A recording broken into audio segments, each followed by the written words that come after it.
Hello guys, আসসালামু আলাইকুম। আমি মোহাম্মদ আশিকুর রহমান। আপনারা দেখছেন আপনাদের প্রিয় ইউটিউব চ্যানেল DUOS। আশা করি সকলেই ভালো আছেন। আজকের ভিডিওতে আমরা যে বিষয়টা নিয়ে কথা বলবো সেটা হচ্ছে ম্যাজিক ট্রিক্স। ম্যাজিক ট্রিক্স মূলত হচ্ছে দুই ধরনের, একটা হচ্ছে চোখের ধোঁকা আর একটা হচ্ছে সায়েন্স ট্রিক্স।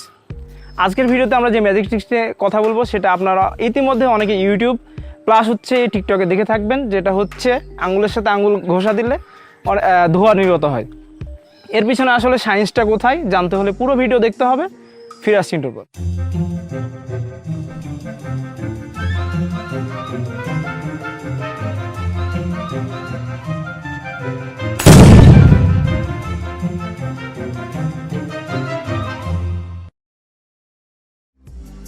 আজকের ভিডিওর জন্য আমাদের দরকার হচ্ছে একটা খালি ম্যাচের বক্স।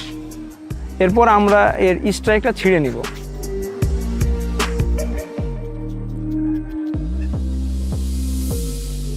এরপর স্ট্রাইকটাকে আমরা যতটা সম্ভব পাতলা করে নিব।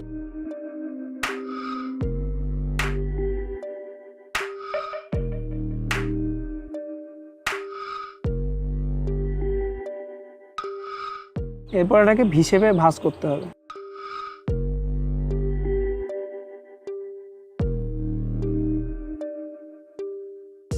হিসেবে ভাঁজ করার পর এখন আমাদের কাজ হচ্ছে এটাকে সম্পূর্ণ জ্বালিয়ে দিতে হবে।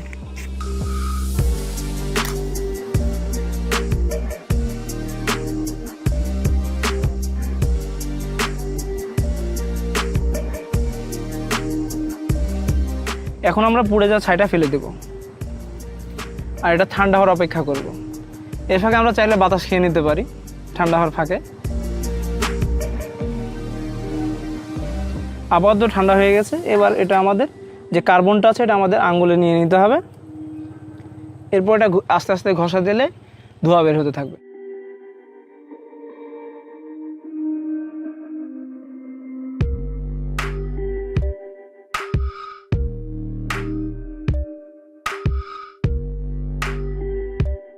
ম্যাচের কাঠিতে মূলত থাকে হচ্ছে পটাশিয়াম ক্লোরাইড এবং হচ্ছে সালফার। এই দুটো উপাদানকে যদি আমরা আলাদাভাবে জ্বালানোর চেষ্টা করি কখনোই আগুন ধরবে না, কিন্তু এই দুটো উপাদানকে একত্রে যদি আমরা জ্বালানোর চেষ্টা করি সেক্ষেত্রে আগুন ধরবে। আমাদের মধ্যে অনেকের ধারণা হচ্ছে যে ম্যাচের কাঠিতে ফসফরাস থাকে, কিন্তু ধারণাটা সঠিক নয়। ফসফরাস মূলত হচ্ছে ম্যাচের স্ট্রাইকে থাকে। আমাদের প্রকৃতিতে তিন ধরনের মূলত ফসফরাস পাওয়া যায়। একটা হচ্ছে ইয়েলো ফসফরাস, একটা হচ্ছে রেড ফসফরাস আর একটা হচ্ছে হোয়াইট ফসফরাস। হোয়াইট ফসফরাস কিন্তু অনেক বিপজ্জনক। এই কারণে পৃথিবীর প্রায় অনেক দেশেই হোয়াইট ফসফরাসকে ব্যান করা হয়েছে, আমাদের দেশেও ব্যান করা হয়েছে। হোয়াইট ফসফরাস বিপজ্জনক কারণ হচ্ছে আমরা যদি এটাকে প্রকৃতিতে মুক্তভাবে রেখে দিই এটা একা একাই আগুন ধরে যাবে অক্সিজেনের সংস্পর্শে এসে। আমাদের ম্যাচের স্ট্রাইকে মূলত থাকে হচ্ছে রেড ফসফরাস। রেড ফসফরাস যখন কার্বন ডাইঅক্সাইডের সংস্পর্শে আসে আর এটা গরম হয় তখন সেটা হোয়াইট ফসফরাসে পরিণত হয়। এই জন্যই যখন আমরা আঙ্গুলে ঘষা দেই এখানে তাপের উৎপন্ন হয়, এর ফলে ফসফরাস থেকে ধোঁয়া নির্গত হয়। আজকের ভিডিওটা যদি ভালো লেগে থাকে অবশ্যই লাইক করবেন, কমেন্ট করবেন এবং শেয়ার করবেন। আরও এই ধরনের মজার ভিডিও দেখতে চাইলে আমাদের চ্যানেলটি সাবস্ক্রাইব করবেন এবং পাশে থাকা বেল আইকনটি পাশের বাসার কলিং বেল মনে করে বাজিয়ে দিবেন। ধন্যবাদ।